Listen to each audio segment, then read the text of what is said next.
اهلا بيكم حلقه جديده من فنجان قهوه. موضوعنا النهارده موضوع يهم ستات كتير جدا، ويهم كمان على فكره اسرهم وازواجهم، وهو اكتئاب الحمل وما بعد الحمل. بنشوف كتير قوي ستات بعد الولاده بيمروا بحاله هي نفسها ما بتبقاش فاهمه، لو ما قريتش عنها يعني او سمعت عنها ما بتبقاش فاهمه نفسها، بتبقى عندها حاله اكتئاب وطول الوقت متضايقه زعلانه وحزينه، وممكن حتى تبص للبيبي وتقعد تعيط وما بتبقاش فاهمه ايه اللي بيجرى لها، ولا المحيطين بيها برضو لو ما عندهمش الوعي ده ما بيبقوش فاهمين ايه اللي بيجرى لها، او متخيلين ساعات الزوج بيبقى متخيل ان هي بتتدلع، ما بيبقوش مستوعبين ان دي حاله موجوده فعلا في الطب النفسي وحاجه خارجه عن ارادتها.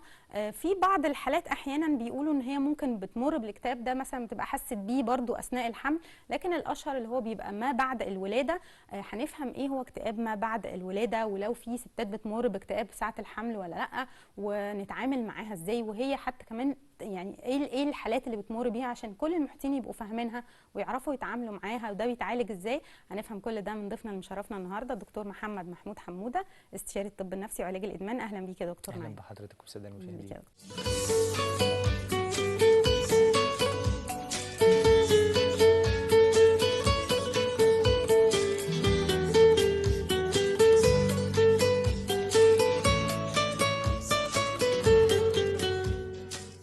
دكتور، يعني في نسبة برضو من الستات يعني بنسمع ان هم ممكن يمروا باكتئاب الحمل تقريبا 7% او حاجة، وحضرتك تصلح لنا برضو المعلومة دي، ممكن يحسوا بالاكتئاب ده اثناء الحمل. لكن طبعا الاشهر والاكتر اللي ستات كتير قوي بتمر بيه هو اكتئاب ما بعد الولادة، وما بتبقاش فاهمه الست هو انا المفروض ابقى مبسوطه، يعني المفروض انه بعد الولاده دي شايفه بيبي جديد وحاجه جديده وكنت مستنياها. احيانا بتبقى الست كمان اكسايتد قوي في الاول مستنيه البيبي، بتيجي بعدها بتلاقي نفسها مكتئبه وبتبص له عماله تعيط ومش عارفه هي مالها ومش فاهمه ايه الحاله دي. فحضرتك تشرح لنا ايه هو اكتئاب الحمل او ما بعد الولاده. طيب، هو خلينا نتفق ان احنا عندنا 4 حاجات مختلفين بيحصلوا للست اثناء مرحله الحمل والولاده. ممكن الست اثناء مرحله الحمل زي ما حضرتك قلتي كده تدخل في اكتئاب الحمل، وممكن بعد الولاده تدخل في حاجه اسمها شجن الولاده او حزن الولاده اللي هو اللي بنسميه البيبي بلوز، وممكن تدخل في اكتئاب الولاده واللي هو البوست بارتم ديبريشن، وممكن تدخل في ذهان ما بعد الولاده اللي هو البوست بارتم سايكوزس. تمام، فهم دول كذا حاله مختلفين عن 4 بعض. حالات مختلفين بالظبط كده ممكن تدخل فيهم الست. طبعا هو الشائع اشيع حاجه فيهم هو البيبي بلوز اللي هي نسبتها من 30 ل 60% من الستات بعد الولاده بيخشوا في حاجه اسمها شجن الولاده او حزن الولاده. 30 ل 60% من الستات، وده بيحصل بعد 3 ايام من الولاده، والمفروض ما تستمرش المده بتاعته اكتر من اسبوعين. لو استمرت اكتر من اسبوعين يبقى الست انتقلت من شجن الولاده او بالبيبي بلوز لاكتئاب ما بعد الولاده. تمام. نسبه اكتئاب ما بعد الولاده 10%، يعني 10% من الستات اللي بيجي لهم بيبي بلوز بينتقلوا لايه؟ لاكتئاب ما بعد الولاده. تمام. اما نسبه ذهان ما بعد الولاده هي 1 في الألف، يعني كل 1000 ست بتولد بيجي لها حالة واحدة بس يجي لها ذهان ما بعد الولادة. هي قليلة بس هي الأخطر على الإطلاق، لأنه هي دي المرحلة اللي الأم ممكن تقتل فيها أطفالها زي ما بنشوف، أو تقتل فيها نفسها. 4% من اللي بيجي لهم، يعني احنا قلنا النسبة 1 في الألف، 4% من الواحد في الألف دول بينتحروا، و5% بيقتلوا ولادهم في ذهان ما بعد الولاده. دي حاله تانية خالص غير الشجن اللي حضرتك قلت عليه البيبي بلوز دي، ولا دي حاجه تطور للحاله دي؟ ده دي حاجه تانية، خالص. وممكن يبقى تطور لاكتئاب ما بعد الولاده. يعني بس هو الاكتئاب ده تطور للشجن للبيبي بلوز. والمده طولت. بالظبط كده. او بدأ بس باكتئاب، مش لازم يبقى تطور للشجن، بالعكس ممكن يبقى بدأت باكتئاب ما بعد الولاده على طول، وده حصل بعد، يعني شجن الولاده بيبدأ بعد 3 ايام، لا ويقعد لحد 40 يوم. في الفتره دي ده بنسميه شجن الولاده. لو حصل الاكتئاب بعد ال 40 يوم فده اكتئاب الولاده. يعني لو هي قعدت ال 40 يوم عادي وبعدين بدأت تدخل في اكتئاب، فده اكتئاب ما بعد الولاده، وما كانش فيه شجن الولاده خالص هنا. يعني ممكن المرحله الاولانيه دي تمر عادي وما تبقاش ما حاسه باي يحصلش حاجه، شجن الولاده ولا بالظبط. في يعني مقدمات خالص قبل الاكتئاب ده. تدخل في اكتئاب الولاده على طول، اللي هو بعد ال 40 يوم دخلت في اكتئاب الولاده. او تبدا بانه في الاول تبدا بشجن الولاده اللي هو من 3 ايام ل 40 يوم، وبعدين يكمل يعدي الاسبوعين فتبقى دخلت في اكتئاب الولاده. تمام. او يحصل لوحده ذهان الولاده، انها تبدا بذهان على طول في الولاده، بعد الولاده تبدا باعراض الذهنيه اللي احنا بنقول عليها دي، اللي ودي هي ممكن تبقى واحده طبيعيه جدا اه اصلا قبل الحمل، اه ما بس هو عندهاش اي مشاكل خالص. بالظبط، بس في عوامل بتزيد خطورة حصول ده. يعني ده نسبته قليلة زي ما احنا شايفين. أغلب الواحد في الألف دول بيكون عندهم اضطرابات ذهنية أو عندهم تاريخ في العيلة لأمراض ذهنية. يعني مم. مثلا أخوها عنده فصام، ابن عمها عنده فيها جزء سكيزوفرينيفورم. وراثي يعني. بالظبط كده، اضطراب فصام الشكل. هي في وقت من الأوقات عانت من اضطراب وجداني ثنائي القطب، أو دخلت في نوبة ذهنية حادة، وهكذا. مم. فده يخلي الموضوع يبقى اشيع مع الستات دول، لكن ده ما يمنعش ان ممكن ستات اول مره في حياتها يحصل لها الحكايه دي، يحصل ده مم. ويبقى عندها في ذهان الولاده ضلالات تجاه الطفل، انه الطفل ده هيأذيها، فتقرر ان تخلص من الطفل، او ان الطفل ده مأذي فهي محتاجه انها تريحه مم. فتقتله عشان تريحه، او ان هي نفسها مأذيه فتقرر انها تخلص من حياتها وترتاح. مم. تمام. يا دي ساتر. ضلالات، يعني افكار ثابته راسخه في دماغها ما بتتغيرش بالمنطق، فتاخد رياكشن بناء عليها، او يجي لها هلاوس فتسمع صوت يامرها انها تقتل طفلها، ودي في اي او مقدمات يا دكتور، او بوادر يامرها انها تقتل نفسها. زي ما بتبان قلنا. يعني قبلها، ولا ممكن فجأة كده؟ لا، هو بيبقى باين انه في اعراض انها بدات تنسحب، بدات تنطوي، ما بتهتمش بنفسها شويه، في مم. حاجه في الموضوع، وبعدين ممكن يحصل بعد كده التطور ده. كان في حادثه قريبه حصلت مش بعيده، يعني كانت السنه اللي فاتت اعتقد في القليوبيه. قتلت الست اللي 3 من قالت اطفالها، مم. وقالت ان هو بتريحهم وانها بعتتهم للجنه، وكتبت جواب بالمعنى مم. ده. الام دي كان عندها ذهان الولاده. تمام. مم. فده نسبته قليله، بس لما بيحصل في المجتمع بنتخض جدا، لان دي ست طبيعيه وما فيهاش حاجه، واولادها اولاد شرعيين. يعني ممكن نشوف عندها طفل غير شرعي بتقتل ابنها، دي بنشوفها كتير في الطب الشرعي. مم. ولكن عندها اولاد شرعيين وثلاثه وتقتلهم مره واحده عشان هي شايفه ان هم مأذيين وهي بتريحهم، ده اللي مم. بنسميه ذهان ذهان ما الولاده. بعد. وده اه بيجي يا دكتور بعد قد ايه؟ حضرتك قلت ده من الولادة. ده يجي بعد الولاده، من بعد اسبوع او 10 مم. ايام يبدا يظهر ذهان الولاده. مم. ممكن يجي بقى في اي وقت. شجن اوكي. الولاده يبدا بعد 3 ايام. اكتئاب الولاده بقى، اكتئاب ممكن الولاده بعد ده 40 يوم. اكتئاب الولاده يا بعد 40 يوم، يا هو استمرار لايه، لشجن الولاده، بدأ مم. بالشجن واستمر. وتطور. وممكن اكتئاب الولاده يستمر بالمناسبه 6 شهور، يعني تقعد 6 شهور مكتئب اكتئاب الولاده، لانه اكتئاب الولاده هيأثر في الام بانها تبدأ تهمل نفسها وهتهمل صحيح. طفلها كمان. فهتهمل طفلها، فالطفل هيعاني من امراض سوء التغذيه، وهيحصل له اللي بنسميه فيلير تو ثرايف، اللي هو مش عارف يكبر، حجمه ما بيكبرش، طوله ما بيكبرش. ليه؟ عشان سوء التغذيه اللي حاصل بسبب اهمال الطفل صحيح. من قبل الام، لان الام مش واخده بالها. فهنا لازم في حد يتدخل، ولازم تروح لدكتور طب نفسي. بعض الدكاتره بتوع النساء بعد الحوادث الاخيره بداوا ياخدوا بالهم من القصه دي. بعضهم بيقرر يكتب ادويه نفسيه منه لنفسه، وده غلط. مم. وبعضهم بيعمل ريفيرر للام، او بيقول لها لازم تروحي لدكتور طب نفسي عشان يساعدك في انك تتخطي المرحله اللي انت فيها دي. مم. وده هو الصح. المفروض ما يكتبش دواء نفسي، لان هو ما يوحلها يعرفش عواقب. للمتخصص. بالظبط كده، صحيح. يحيلها للمتخصص. اما البيبي بلوز فده بيكون سببه غالبا التقلب في الهرمونات بتاعه الحمل. لسه كنت هقول يعني ده كل ده بدايته اصلا تقلب هرمونات يا دكتور. اللي هو البيبي بلوز، واللي هو مم. اكتئاب الحمل اكتئاب بقى. الحمل. هم دول سببهم الهرمونات، لكن البوست بارتم ديبريشن وسايكوزس لا، ده خلل كيميائي في المخ بيحصل، وبيكون البروفيكيشن بتاعه هو الحمل. مم. فاهماني؟ يعني هو العامل المنشط ليه هو الحمل، ولكن ده خلل كيميائي في المخ بيحصل. في الذهان بيزيد الدوبامين في حاجه اسمها الميزو كورتيكال ميزوليمبيك باسواي. تمام. وفي الاكتئاب بيقل طبعا الدوبامين والسيروتونين في الهيبوكامبس، في مكان تاني في بس المخ. بيبقى التريجر بتاعه يعني اكتئاب ما بعد الحمل الولادة، اللي هو والولاده. بيتطور من الشجن. التريجر او المؤثر اللي حركه هو الشجن اللي بدأ ده الاول، الهرمونات. الولاده نفسها بالظبط كده، الولاده الهرمونات نفسها والتغير، وبعدين يبدأ بالظبط بقى كده. كأنه تريجر للاكتئاب اللي حصل. الولاده نفسها هي التريجر لده. مم. تمام. لانه زي ما بنقول كده يبقى في اختلال في الهرمونات، بس اختلال الهرمونات لوحده يدخلني في الشجن.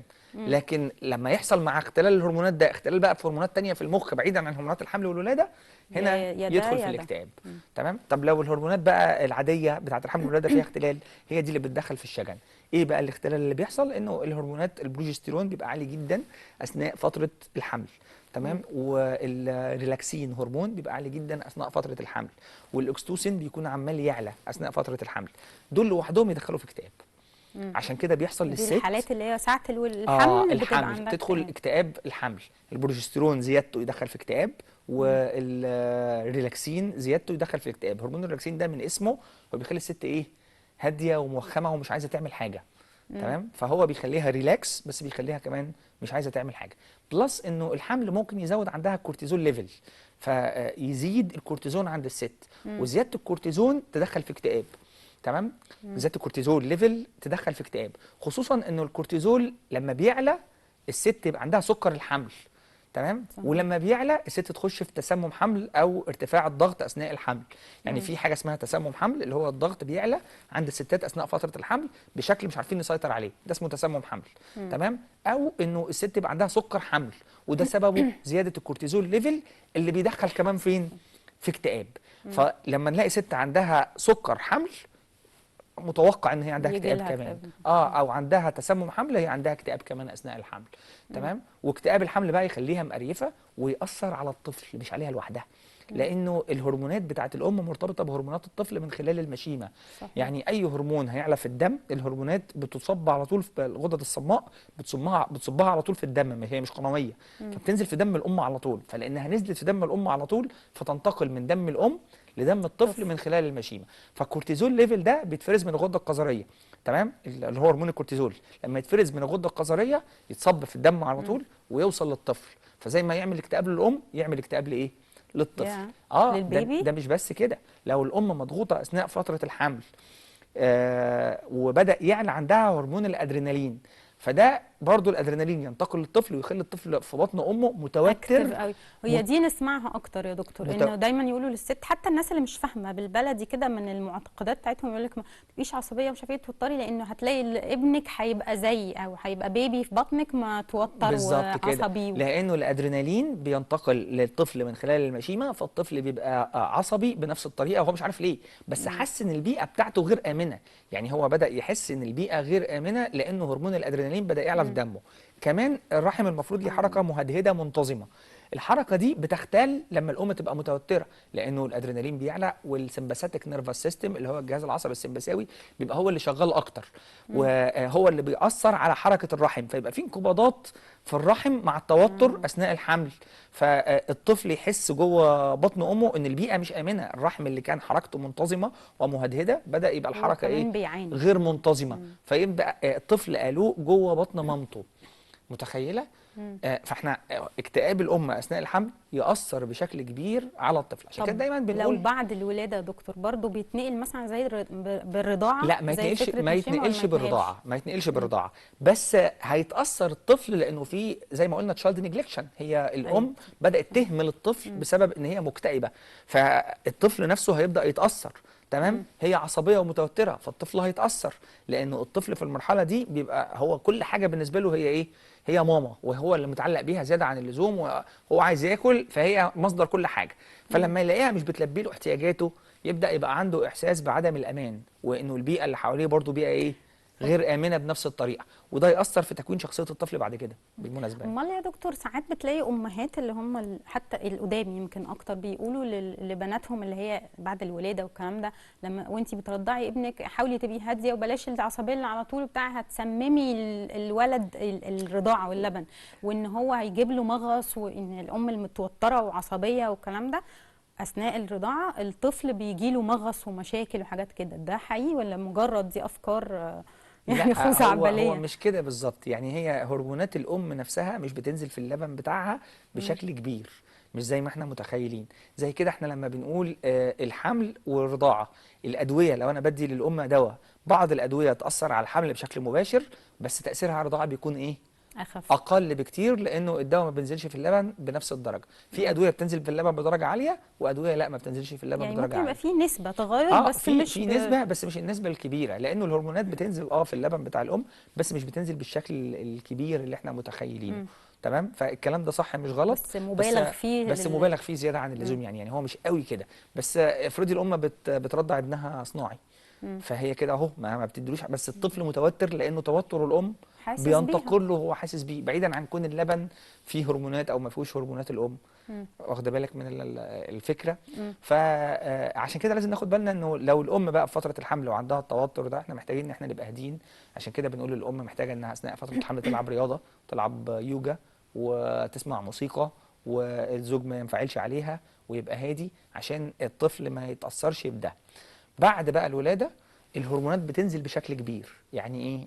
هرمون البروجستيرون يقع مرة واحدة من الليفل العالي ينزل، وهرمون الريلاكسين ينزل مرة واحدة، وبعدين هرمون الاكستوسين يبدأ يزيد بشكل كبير. تمام؟ اللي هو هرمون المسؤول عن ضخ اللبن للطفل، يعني هرمون الرضاعة، واللي بيخلي الأم بالمناسبة يبقى في اتاتش بينها وبين وبين الطفل، البيبي. اتاتشمنت، فتحس ان الطفل ده انا مرتبطة بيه في رابطة عاطفيا. كده. والهرمون ده بيتفرز من وهو في بطنها، فعشان كده الام بتبقى حاسه بطفلها ومرتبطه بيه عاطفيا من وهو في بطنها عشان الهرمون ده بيتفرز. تمام. الهرمون ده بقى مع الوقت بيبدا يتفرز عند الاب، فالاب ما يحسش بالطفل على طول، مع الوقت يبدا يحس بيه، لان الهرمون ده مع الوقت يبدا يتفرز عنده بشكل تدريجي. بعد بوجود الطفل في الواقع في الحياه. لكن طول ما هو في بطن مامته، فمامته بس اللي عندها الاكستوسين، فبدات تبقى اتاتشد للطفل عشان الهرمون ده. والهرمون ده بالمناسبه بيتفرز في الحيوانات، وعشان كده القطه مرتبطه بطفلها. يعني ربنا حط الهرمون ده في كل الكائنات اللي بترضع عشان يظل في ارتباط ما بين الام والطفل عشان تعرف ترضعه. بعد كده كل ما الطفل بيكبر كل ما الهرمون يقل، فتقدر تنفصل عن الطفل ببساطه. طب دكتور، ايه اللي بيفرق؟ حضرتك قلت انه في نسبه من 30 ل 60% اللي بيجي لهم اكتئاب ما بعد الولاده لا، او الشجن. شجن الولاده. ايه اللي بيفرق من ست لست ان هي ما يجيلهاش؟ هل ده استعداد مثلا طبعا زي ما بنقول كده يعني البيئه المحيطه. في ستات ما بيجيلهاش حاجه خالص، ما تحسش باي البيئه حاجه. المحيطه بيها بتبقى بيئه مشجعه وقابلين نوع الجنين ومبسوطين بيه وفرحانين، وهي نفسيا هي سويه ما جالهاش قبل كده اكتئاب. خدي بالك دول اكتر بيبقى عندهم اكتئاب، تاريخ اكتئابي في فترات حياتهم. يعني هي كانت مكتئبه في المراهقه، كانت مكتئبه في الجامعه، بس كانت اكتئاب مكتئبه مرضي، مش اللي اه هو اكتئاب اللي هو الحاجات اللي الناس بتقول مودي وحش او هي وكلام. حتى مزاجها متقلب. يعني الستات اللي مزاجهم متقلب اغلب الوقت بيحصل معاهم كده. تمام؟ اختلال الهرمونات بيعمل كده حتى شهريا. فالبريمينسترال سندروم اللي هو متلازمه ما قبل الحيض، فالبريمينسترال سندروم بيحصل فيه كده، انه كل دوره شهريه بيبقى فيه تقلبات مزاجيه عند الست عشان اختلال الهرمونات. فده غالبا هيحصل لاغلب الستات، عشان كده قلنا من 30 ل 60 دي نسبه كبيره. لكن في نسبه 40% ما بيحصل لهمش، دول غالبا بيبقوا متزنين نفسيا، وغالبا مش عندهم البريمنسترال تنشن اللي بيحصل لبقيه الستات. يعني ما بيجيلهمش حتى التقلبات بتاعه الدوره الشهريه. الاكتر اللي بيجي له تقلبات الدوره الشهريه غالبا هي اللي هيجي له بيجي لها بعد شجن الولاده. بالمناسبه الزوج نفسه بيجي له اكتئاب ما بعد الولاده. طب ده ايه؟ ده ايه اللي دخله بقى دي ده؟ مذكوره كده ده في الكتب. بسبب الام مثلا؟ هازبند بوست بارتم ديبريشن، اللي هو اكتئاب الزوج ما بعد الولاده. ليه؟ لانه الزوج ده بيبقى عليه مسؤوليات جديده اتفرضت، فعنده احساس انه مطلوب منه حاجات. الحاجه الثانيه انه الطفل بيزن فهو مش عارف ينام بالليل. الحاجه الثالثه انه حس ان الاهتمام بدا يتاخد منه ويروح للطفل، انها ما بقتش مهتميه بيه وبقت مهتميه بالطفل اكتر. الحاجه الرابعه انه ما بقاش فيه علاقه جنسيه بينه وبين مراته عشان هي في نفاس وعشان هي مهتميه بالطفل. فالزوج نفسه يكتئب، ومكتوبه كده في التكست بوك ان هو اكتئاب ما بعد الولاده في الرجاله. يعني التغير اللي حواليه ده هو اللي ممكن ياثر عليه. بالظبط كده. دي تبقى كارثه لو هو جاله واصلا الست عندها، فالاثنين مش متفاهمين بعض، بتبقى فلازم كوارث. يبقى عندنا وعي ان احنا كلنا ممكن يجي لنا اكتئاب بسبب ولاده الطفل، مش بس الام، ده الزوج كمان ممكن يجي له اكتئاب بسبب ولاده الطفل، والطفل يجي له اكتئاب بسبب ان الاثنين اللي قاعدين معاه عندهم اكتئاب. انا لسه هقول يا دكتور ادي نصايح للرجاله، لانه بيحصل مشاكل اسريه كتير جدا بعد الولاده، وبتلاقي ناس يعني اللي هم لسه ما مروش بده مستغربين. ده انتوا المفروض تبقوا مبسوطين وفي عز سعادتكم عندكم بيبي جديد، بتلاقي الجو مشحون جوه البيت ومشاكل كتير اسريه، فالاثنين عندهم اكتئاب. غالبا مع ولاده الطفل الاول. يعني ده بيحصل غالبا مع ولاده الطفل الاول، لان هم بيبقوا مش متعودين وهو واخد كل الاهتمام منها ولسه عرسان جداد وبتاع، وبعدين بدا الطفل الاول يجي فياخد الاهتمام فيحصل كده. وحتى اكتئاب الولاده في الستات هو شائع اكتر في الطفل الاول.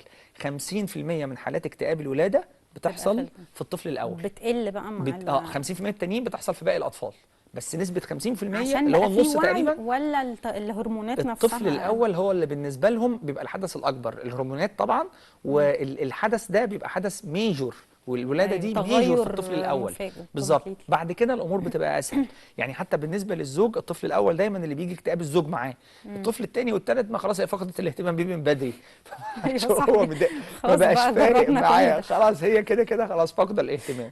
فده اشيع دايما مع ولاده الطفل الاول، فلازم نبقى مستعدين نفسيا ونخلي الزوج مش اناني. يعني لازم الزوج يقرر انه يخلف لما يبقى هو قادر على تقبل طفل اخر، ويبقى مهيئ من الاول بالظبط، عشان على الاقل عشان يساعدها يعني ما يبقاش ومش الاتنين. اناني وبيفكر في نفسه بس، لا. لكن لو هو لسه الزوج مش مهيئ لده، او هو لسه بيفكر بشكل هيجيله اناني، بقى نأجل الخلفه احسن. طب دكتور بقى عشان انا قدامي دقيقتين، على فرض ان الراجل ما جالوش الاكتئاب ده، خلاص هو الراجل يعني مهيأ نفسه وتمام، ازاي بقى سواء الزوج او الاسره المحيطه تبقى عامل مساعد للام في الحاله بقى دي لو جالها اكتئاب ما بعد الولاده او شجن ما بعد الولاده؟ لازم ياخدوا بالهم ان هي مهمله الطفل ولا مركزه معاه، لازم ياخدوا بالهم هي بتنام قد ايه، وزن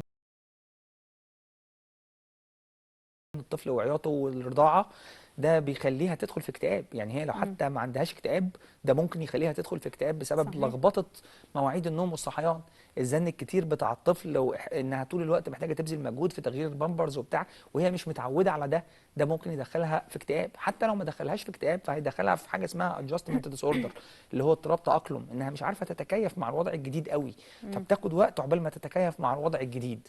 فلازم المحيطين يبقوا مساعدينها في ده، ويبقوا مهتمين بالحته دي، ما يبقوش بيحملوها فوق طاقتها.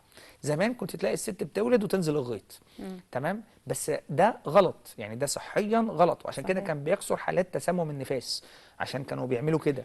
ولكن دلوقتي بقى في رعايه صحيه اكتر، والاهل محتاجين يبقوا مركزين انه لو لقوا الام في الظروف بتاعت شجن الولاده او اكتئاب الولاده، ياخدوا بالها انه الطفل لازم ينفصل عنها.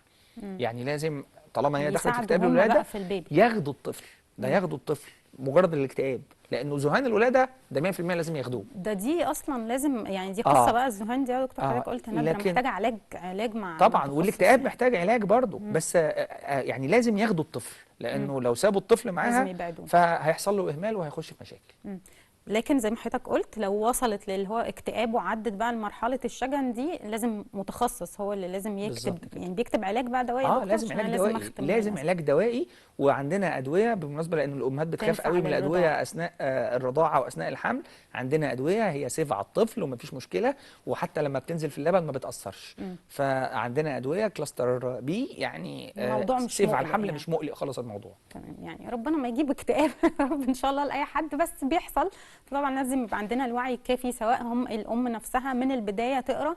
يعني هو يا جماعه احنا لو قرينا كتير هنفهم حاجات كتير قوي ممكن بنمر بيها، وازاي نساعد كمان اللي حوالينا، بس نلجأ لمتخصص زي ما دايما بنقول. انا بشكر حضرتك جدا دكتور محمد محمود حموده، استشاري الطب النفسي وعلاج الادمان. شكرا ليك يا دكتور. شكرا لحضرتك شكراً والساده ليك. المشاهدين. وبشكر كل مشاهدينا، والى لقاء اخر وحلقه جديده وموضوع جديد من فنجان قهوه.